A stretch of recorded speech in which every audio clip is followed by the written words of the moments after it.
According to Blabbermouth, Megadeth mainman Dave Mustaine took some time to discuss the group's past 2 decades with Guitar World magazine. The interviewer asked Dave Mustaine, "For a short time in the very early stages of the band, you had Slayer's Kerry King filling the lead guitar role?" Dave Mustaine said, "That was before we did the first record. He was just helping us out. He was never a member of the band."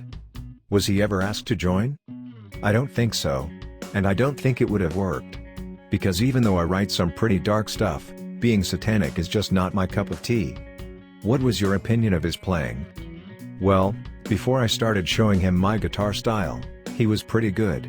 Afterward, he was really good. I showed him a lot of different tricks that he had never seen before. I think I helped him more than he's willing to acknowledge, but as you probably know, Kerry now hates my guts. I don't know why. I don't dislike the guy. But Kerry has a problem, because he hates everybody." During a recent conversation with 107.7 The Bone, Dave Mustaine shared an update on the new Megadeth album while also discussing his preferred way of jotting down musical ideas. Dave Mustaine said, "I can barely read tablatures, so when I have a riff and I like it and I don't have anything to record on, prior to everybody having a full-on production in your smartphone, I would write it down. But now I have a recorder on my phone. Some of my handwritten stuff looked like hieroglyphs. We have been working on a new record. I started on November 2nd, I had a couple of handwritten notes where I was wondering what the heck I wrote. We got a lot of material for the new record already. In fact, I almost completely finished a song from the 2016's Dystopia sessions which for whatever reason I stopped working on." During a recent conversation with Full Metal Jackie, Dave Mustaine looked back on Megadeth's catalog, saying about the band's 1985 debut, "Killing is my business. And business is good. The very first record was so aggressive, and you know what that was? It was revenge and anger, over my exit from Metallica. Then I started to get over the anger and started to have my own success and started to have people say, 'Wow, you know what? This guy can actually play guitar.' Because with Lars Ulrich and James Hetfield and those guys going out of their way to say that I was temporary. I wasn't temporary. I wouldn't have been temporary if I hadn't slugged James. And them saying I'm not a good guitar player. Anybody with 2 ears knows that I'm not bad, I'm a good guitar player. Now, I'm not the best guitar player in the world, and I never said that.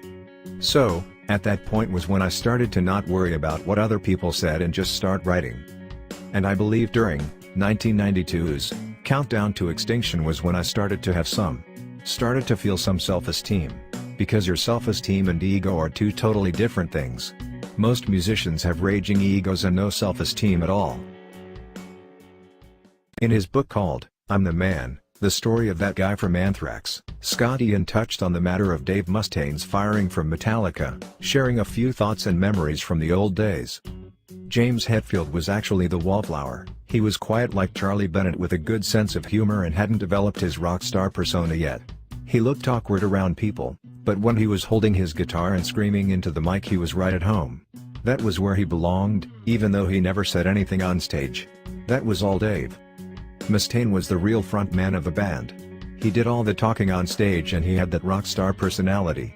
He was also an out-of-control, mean drunk, but he had a sharp sense of humor. Lars Ulrich could be funny, too, and he could talk a ton of shit. He actually couldn't really play when they started. He learned by jamming along with James's songs and just got better as they went. It would be hard to imagine Lars in any other band, but he's the right drummer for Metallica. He was also the voice of the band from day one. If I were to single any of them out as someone who looked like he didn't belong, it would be Cliff Burton. Anthrax and Metallica had a certain look: tight jeans, high-top Nike or Converse sneakers, metal t-shirt, leather jacket, or denim over leather. And then there was Cliff in his bell-bottoms, cowboy boots, REM t-shirt, and jean jacket decorated with Lynyrd Skynyrd and Misfits pins.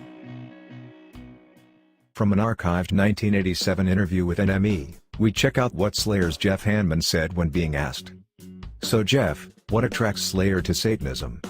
He said, "It provides such extreme lyrics, all that anarchic violence, ripping people apart. We were kinda serious about it when we started, but now it's old hat."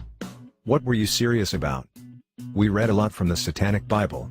It's not quite the opposite of the normal Bible, a lot of its principles are just about being yourself. If you want to do something you do it, if you want to have affairs you can. but we never hold daily rituals or anything. Slayer are not into Christianity in a big way, but all that talk of red books and worshipping Satan sounds pretty religious to me. Isn't Satanism the same old crap in reverse? Yes, it's the same thing. You can get caught up in it just like any religion. What we're attacking, in a roundabout way, is the Christian TV conman. It's unbelievable, the amount of money stolen in the name of Jesus. There are good commercial reasons why the media and the metal industry stay way clear of Satanism, but bands like Metallica, Megadeth and Anthrax just think it's ridiculous. Well, a lot of it is quite ridiculous, but you don't think of it as a pose, it's just something to write about which is way over the top, and is an easy way of offending people. During a recent interview, Slayer guitarist Kerry King talked about censorship, discussing the band's recent live debut in Singapore and being banned to play certain songs by the government due to religious beliefs. He said, "I think religion is just a big farce, and I think people use it as a crutch as opposed to dealing with the problems in their lives." This is what he said. We just played Singapore for the first time. And like the day before we played, we got there, a couple days early, I guess, do some press or whatever. And the night before we played, we found out the government came in and said, okay, here's 5 songs, you can't play these songs. And I thought to myself, how oppressed is your country when you're scared of music and you think by us playing this song, things are going to happen to your children? It just doesn't make sense to me. But even in the Western world, like in the States or whatever, you always have problems. Well, in the States, I know in California we had bus benches, we had like advertisements on bus benches, and one city had them all pulled. It blows me away because common sense to me is like, if that offends you, don't look at it. Maybe somebody else won't be offended. And it's just ironic in this day and age, things like that can still happen. Is it still important for a band like Slayer nowadays to offend people? I don't even think we're trying to. I just think, we're making up music that we like and writing about subjects that we like, and it just upsets people. I mean, I knew when we did Jihad that we're going to have to answer for it, and that's okay. But, all the other ones, like I didn't write Cult because I wanted to, I didn't write Cult because I thought, people are just going to say, oh, these guys are the devil, Cult is how I feel. I think religion is just a big farce, and I think people use it as a crutch as opposed to dealing with the problems in their life, so. I think a lot of people think that Jihad is something like Angel of Death Part 2. Yeah, people, I knew we're going to get the exact kind of response because, it's fresh. People say, how could you write such a song? And realistically, it's just like reading the newspaper, but it's got music put on top of it, or underneath it. So you got music and you're reading an editorial from, some Muslim country, And because we didn't condemn it, just like we didn't do an Angel of Death, that makes us, Muslim sympathizers, and it's crazy. People got too much time on their hands to think about what Slayer's doing. Just listen to the music and have fun, I think people should be allowed to make their own choice. I think people should think for themselves. I think people should listen to music because they like it, not because they're listening to it to pick things out that are wrong with it. I mean, we're not all adults, but there are children on the planet, and there are people that, shouldn't even be making decisions that do. But, I'm all about answering for what I do.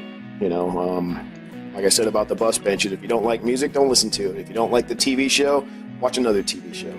If you don't like horror movies, go see, Click, go see comedy, There's choices. You don't have to listen to this. It's not like when we put out a record and it's mandatory listening for everyone on the planet. It's not like that.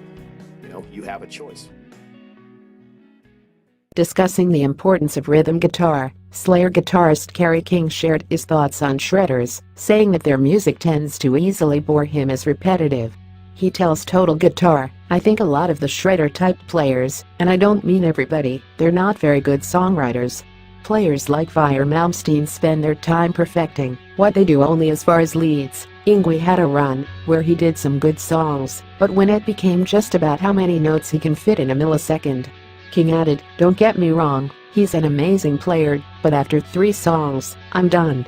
He'll just keep doing it faster on a different string."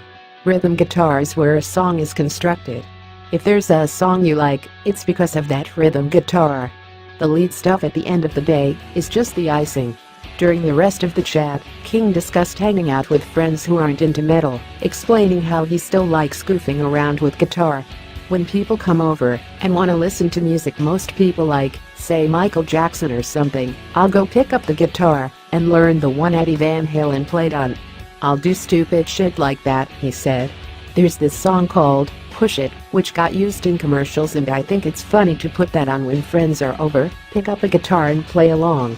Everyone in the house just dies laughing. For clarity, you can turn that into a metal song.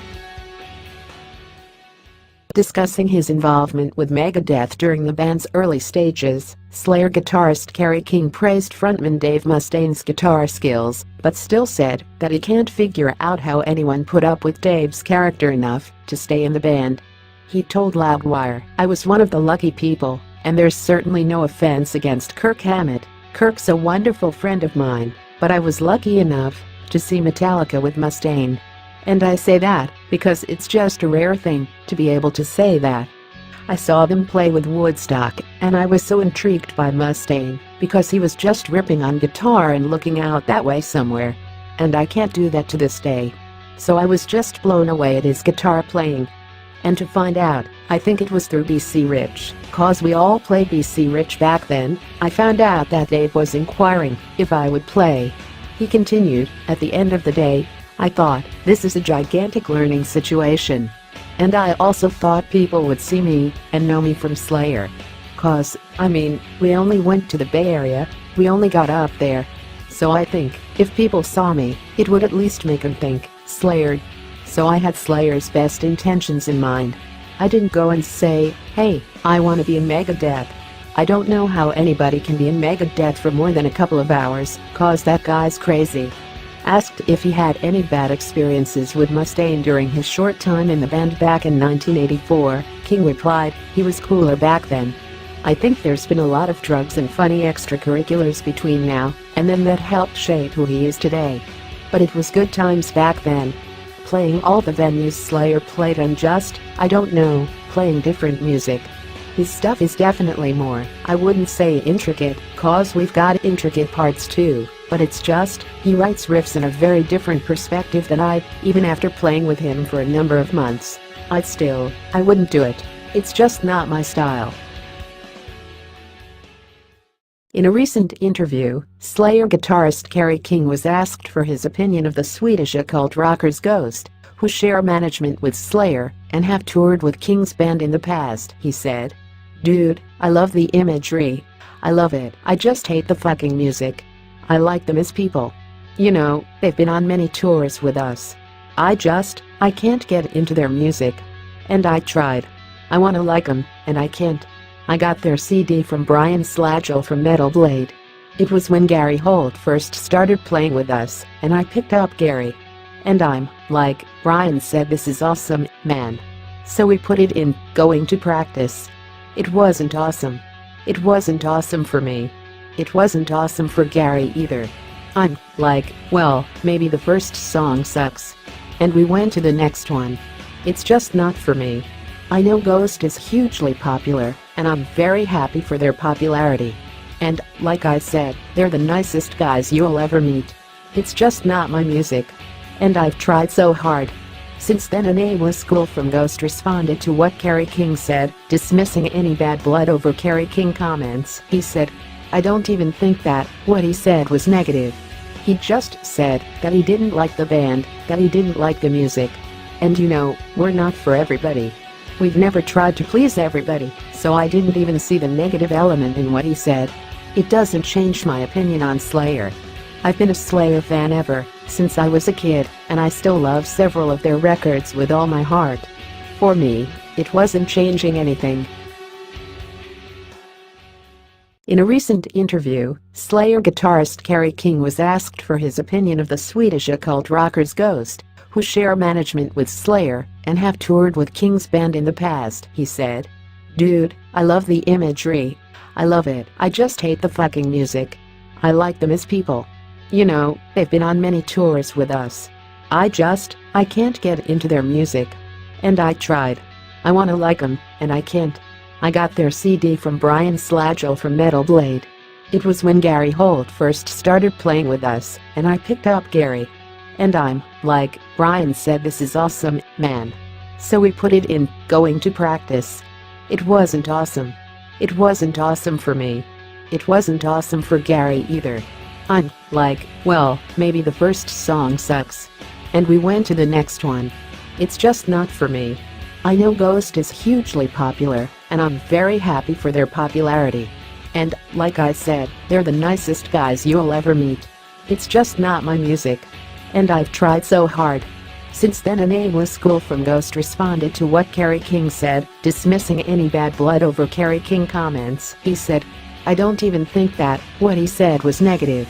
He just said that he didn't like the band, that he didn't like the music. And you know, we're not for everybody.